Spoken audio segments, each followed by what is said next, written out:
লোকদের পাশে এসে কেউ দাঁড়াবার সাহসও করে না, চিন্তাও করে না। এই প্রদর্শনের ইচ্ছা আমাদের এই আন্দোলনের কর্মীদের মধ্যে থাকে না। আমি কিছু কিছু দলের প্রোগ্রাম দেখি যে এরকম যখন প্রধান অতিথি বক্তৃতা করে, আসলে প্রধান অতিথি কে খুঁজে পাওয়া মুশকিল।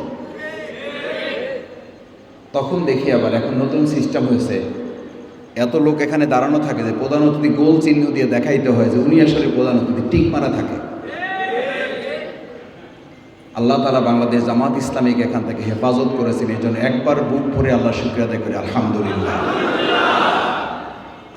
আমি আপনাদের কাছে বিনয়ের সাথে জানতে চাই, এই সুন্দর দৃশ্য, এই শৃঙ্খলা যারা দেখছেন, বাংলাদেশ জামাত ইসলামী যদি মুখের কথায় না বাস্তবে এই শৃঙ্খলা এখানে প্রদর্শন করতে পারে, আল্লাহ তাআলা যদি জামাত ইসলামের হাতে দেশের নিরাপত্তা শৃঙ্খলার দায়িত্ব অর্পণ করে, জনগণ যদি আমাদের উপরে করে, এই আশ্বাস, এই বিশ্বাসটুকু কি রাখা যায় যে জামাত ইসলামী গোটা দেশ পরিচালনায় শৃঙ্খলা বজায় রাখতে পারবে ইনশাআল্লাহ? আল্লাহ তাআলা আপনাদের এই প্রত্যাশাকে যেন কবুল করেন, সকলে বলেন আমিন। ভাইয়েরা, 2024 সালের জুলাই আগস্ট এটা শুধু বাংলাদেশের জন্য না, গোটা পৃথিবীর জন্য এটা একটা ইতিহাস। এখান থেকে গোটা পৃথিবী শিখবে এবং আরও শেখার সুযোগ পৃথিবীবাসী পাবে। কি জন্য পাবে?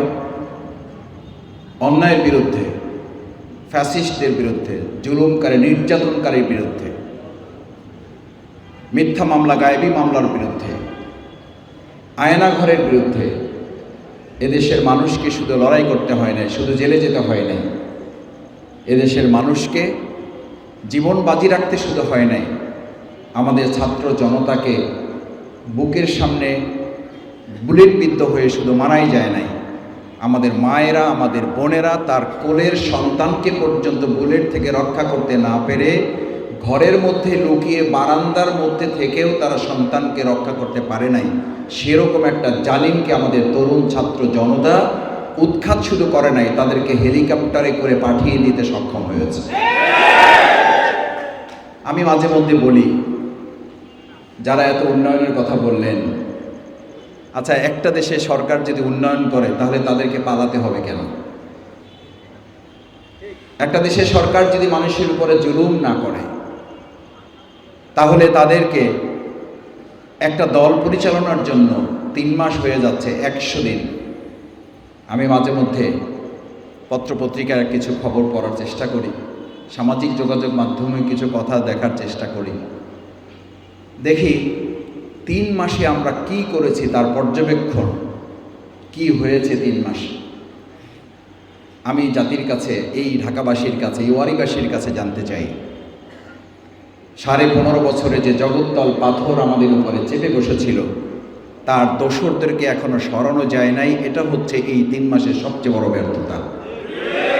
কারণ এই দোসরদেরকে না সরিয়ে, জঞ্জালমুক্ত না করে আপনি 3 মাসের সফলতা এখনো নির্ধারণ করতে পারবেন না। 3 মাসের সফলতা এখনো নির্ধারণ করতে হলে পঙ্গু হাসপাতালে আমাদের আহত পঙ্গুত্ব বরণকারী ভাইদের শুধু দেশে চিকিৎসা নয়, তাদের উন্নত চিকিৎসার জন্য বিদেশে হলেও তাদেরকে পাঠানোর উদ্যোগ নিতে হবে। এটা হচ্ছে 3 মাসের সবচেয়ে বড় সফলতা। আমাদের গতকালকেও এক ভাই শহীদ হয়েছেন। এখন আমরা জানি না আরও কতজন ভাই এই জুলাই আগস্টে আহত পঙ্গুত্ব বরণকারী আল্লাহর কাছে চলে যাবেন, শহীদ হবেন, আমরা কেউ তা জানি না। সেই সময় এসে এই পর্যালোচনা করার সময় আমি মনে করি আসে নাই। এটা আপনাদের হয়তো কষ্ট হইতে পারে, আপনারা ক্ষমা সুন্দর দৃষ্টিতে দেখবেন।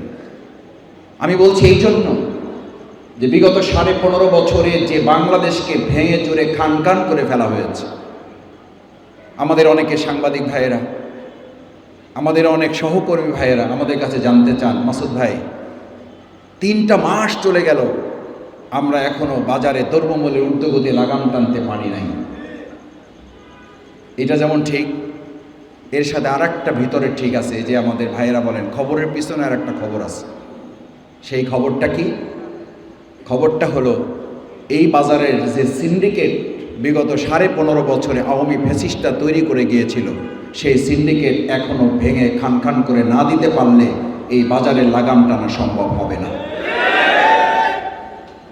আমরা আজকে অন্তর্বর্তীকালীন সরকারের কাছে উদাত্ত আহ্বান জানাতে চাই, আমাদের আহত পঙ্গুত্ব বরণকারী ভাইদের উন্নত চিকিৎসার জন্য দেশের সর্বোৎকৃষ্ট চিকিৎসা দেওয়ার পাশাপাশি তাদের দেশের বাইরে চিকিৎসার জন্য শুধু একজনকে বা দুইজনকে বা পাঁচজনকে নয়, যদি প্রয়োজন হয় তাহলে 200 জনকে, 500 জনকে, যাদের প্রয়োজন হবে তাদের নেওয়ার উদ্যোগ গ্রহণ করা হোক। সরকারের পাশাপাশি এদেশের জনগণ তাদের পাশে দাঁড়িয়ে যে কোনো সহযোগিতা করার জন্য আমরা প্রস্তুত আছি।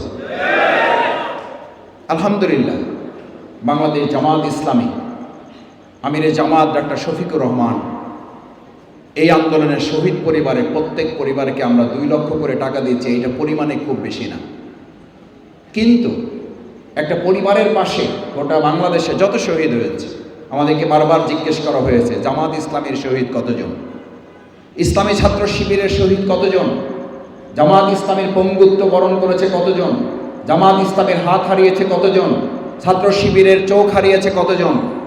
আমরা দ্ব্যর্থহীন কণ্ঠে বলেছি, এই আন্দোলন সংগ্রামে যারাই হাত হারিয়েছে, যারাই পা হারিয়েছে, যারাই জীবন দিয়েছে, যারাই একটা বুলেট খেয়েছে, যারা একটু ঘাম জ্বলিয়েছে, যারা একদিনের জন্য ফ্যাসিস্টের বিরুদ্ধে আন্দোলনের মিছিল করেছে, প্রত্যেকটা ভাই আমাদের এই দেশের জনগণ, আমাদের এই দেশের সম্পদ। তারা কোনো রাজনৈতিক দলের না, তারা এই দেশের এই জনগণের এবং সম্পদের, তারা ইতিহাসের উচ্চ স্থানে অধিষ্ঠিত হবে। যখনই তারা দলের সম্পদে পরিণত হবে, তখনই এই ভাইরা সম্মানিত হওয়ার পরিবর্তে তার পরের দিন থেকে তার অপমান এবং লাঞ্ছনার শিকার হবে।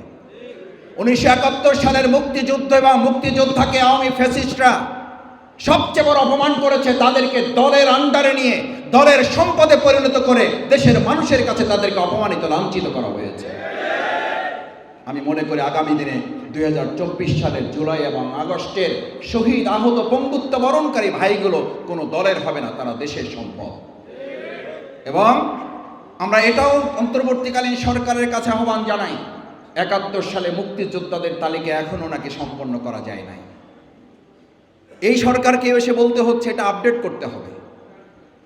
আমরা উদাত্ত আহ্বান জানাই, 2024 সালের জুলাই আগস্টের ছাত্র জনতার গণ অভ্যুত্থানে যারা শহীদ হয়েছেন, অন্তর্বর্তীকালীন সরকারের 100তম এই যে দিন অতিবাহিত হয়েছে, কাজের অগ্রাধিকার লিস্টের মধ্যে তাদের প্রথম প্রায়োরিটি দেওয়া উচিত শহীদদের তালিকা, আহত পঙ্গুদের তালিকা গ্রহণ করে, তালিকা তৈরি করে তাদের প্রত্যেকের কাছে আরও যা যা সহযোগিতা প্রয়োজন সেই সহযোগিতা নিয়ে তাদের পাশে